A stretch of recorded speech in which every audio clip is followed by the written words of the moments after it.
Diapositive 1. Bonjour. Dans ce premier cours, nous allons aborder la philosophie qui anime un travail de mémoire en gestion. Nous allons voir ensemble les deux principaux courants de pensée qui structurent la méthodologie, soit la manière de faire une étude, une recherche. Cette première leçon doit vous permettre de conditionner une façon de réfléchir et d'agir dans la réalisation de votre mémoire. Elle n'a pas pour vocation à trouver une traduction écrite dans votre mémoire, ce qui ne saurait être le cas lors de l'écriture d'une thèse. Aussi, la lecture du chapitre 1, portant sur l'épistémologie de la recherche, n'est pas obligatoire. Par contre, elle reste fortement conseillée pour ceux d'entre vous qui envisageraient de poursuivre après le master par un cursus doctoral. Diapositive 2. En général, il est considéré qu'il existe deux principaux courants philosophiques qui définissent la science avec un grand S. Premièrement, le courant des sciences naturelles ou exactes, ou dit autrement courant positiviste, qui postule qu'une connaissance se vérifie à travers uniquement des méthodes expérimentales et la vérification d'hypothèses par tests statistiques. Comme son nom l'indique, il trouve son origine dans la physique, la mécanique et la biologie. Dans cette conception, l'objet étudié est considéré avoir une existence réelle indépendamment de la présence de l'homme, de sorte que l'observateur, l'enquêteur, peut l'étudier sans avoir d'influence sur lui. Par exemple, étudier le niveau émotionnel d'une personne pendant le visionnage d'un film publicitaire par le truchement d'un appareil de mesure de la sudation et du rythme cardiaque. Le second courant est celui des sciences artificielles. Pour sa part, il stipule que l'enquêteur ou le chercheur étudie des artefacts, soit des objets ayant été façonnés par l'homme ou dont il a modifié les composants naturels d'origine. Ainsi, il est difficile d'adopter une démarche purement positiviste lorsqu'on étudie les chevaux, sachant que l'homme, au fil des générations, a modifié leurs caractéristiques naturelles afin de les faire concorder à ses besoins ou envies. De la même manière, comment peut-on étudier l'entreprise en la considérant comme un objet réel pouvant exister ou vivre sans la présence de l'homme?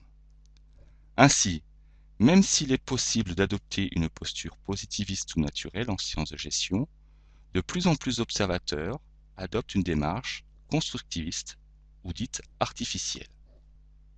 Diapositive 3.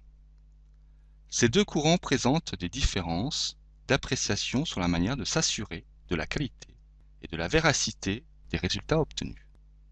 Dans le courant des sciences naturelles, les résultats doivent être sous la contrainte d'une double validation.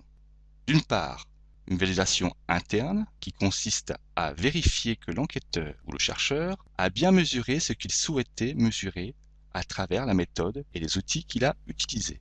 D'autre part, une validation externe où il s'assure que les résultats obtenus sont généralisables le plus largement possible à d'autres objets d'étude ou contextes.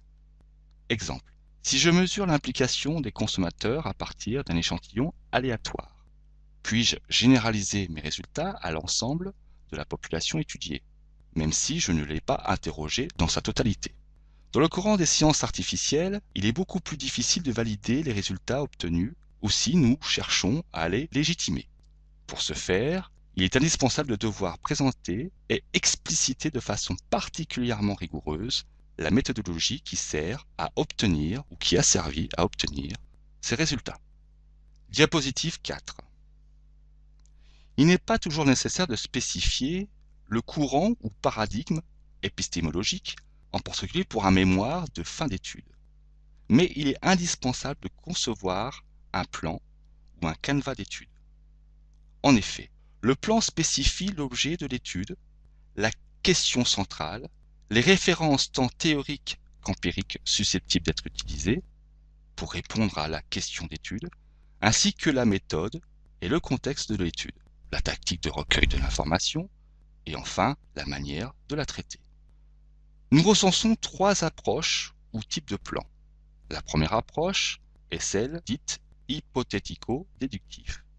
Cette approche présente un caractère plutôt positiviste dans le sens où il s'agit de tester, par le biais d'hypothèses, une théorie ou des connaissances préalablement développées.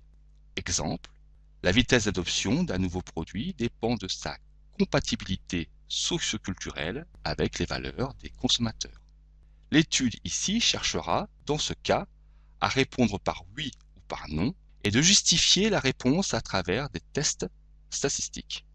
Les deux autres approches semblent être plus spécifiques au paradigme constructiviste, soit artificiel. Avec l'approche inductive, on part du terrain pour construire les connaissances.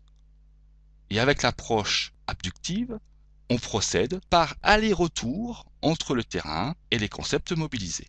Pour une illustration de chacune des méthodes, veuillez vous rapporter aux encadrés 1.5, 1.6 et 1.7 de l'ouvrage de référence, soit de la page 29 à la page 32. Diapositive 5. Faisons maintenant un point sur un type de recherche qui pourrait être utile, en particulier si l'objectif d'un de vos stages en entreprise consiste à étudier un problème donné. Il s'agit de la recherche-action. La recherche-action est une recherche portant sur l'action d'un sujet observé, par exemple une entreprise. Elle fait appel à des techniques de recueil d'informations qualitatives et ces résultats obtenus sont influencés par l'enquêteur, car ce dernier est engagé dans l'action et donne un avis final subjectif. Elle convient assez bien à des étudiants qui sont en entreprise, par exemple stagiaires longue durée ou apprentis, et qui sont confrontés à un problème complexe. En pratique, et pour vulgariser, l'entreprise met en place un projet et le chercheur ou observateur va vivre ce changement et analyser la façon de mettre en place le projet, c'est-à-dire ce que cela provoque, comment cela est perçu. En finale, l'observateur donne son avis sur la manière de faire. L'exemple portant sur la fusion ANPE-acédique est assez démonstratif. Vous trouverez le lien de cet exemple dans le syllabus du cours. Diapositive 6. Ce premier cours avait pour vocation d'illustrer et de vulgariser l'aspect philosophique qui anime les sciences de gestion et qui permet d'asseoir les travaux de recherche ou d'études sur une base solide de pratique. Lors d'un travail de mémoire, il n'est pas exigé d'en faire référence, mais il est important d'avoir à l'esprit dans quel courant nous nous inscrivons. Vais-je suivre une démarche hypothético-déductive positiviste ou une démarche constructiviste? Vais-je suivre une étude s'appuyant sur un référencement recherche-action? Autant de questions qu'il faut se poser avant d'aborder véritablement le travail de mémoire. En fait, il faut se demander quelle philosophie convient le mieux à son caractère. Je suis plutôt fouineur, donc je vais d'abord fouiller le terrain pour ensuite le ramener au niveau académique. Ou alors, j'ai déjà une problématique, un sujet qui m'intéresse, par exemple l'attachement des hauts potentiels à leur entreprise. Et dans ce cas, je vais voir tout ce qui a déjà été écrit, je vais extraire un certain nombre d'hypothèses et je vais, sur le terrain, pour le valider ou rejeter ces hypothèses. Dans notre prochaine leçon, nous rentrerons davantage dans le vif du sujet en abordant la méthodologie d'étude, qui bien entendu découle de la posture philosophique ou épistémologique que vous avez choisi de suivre.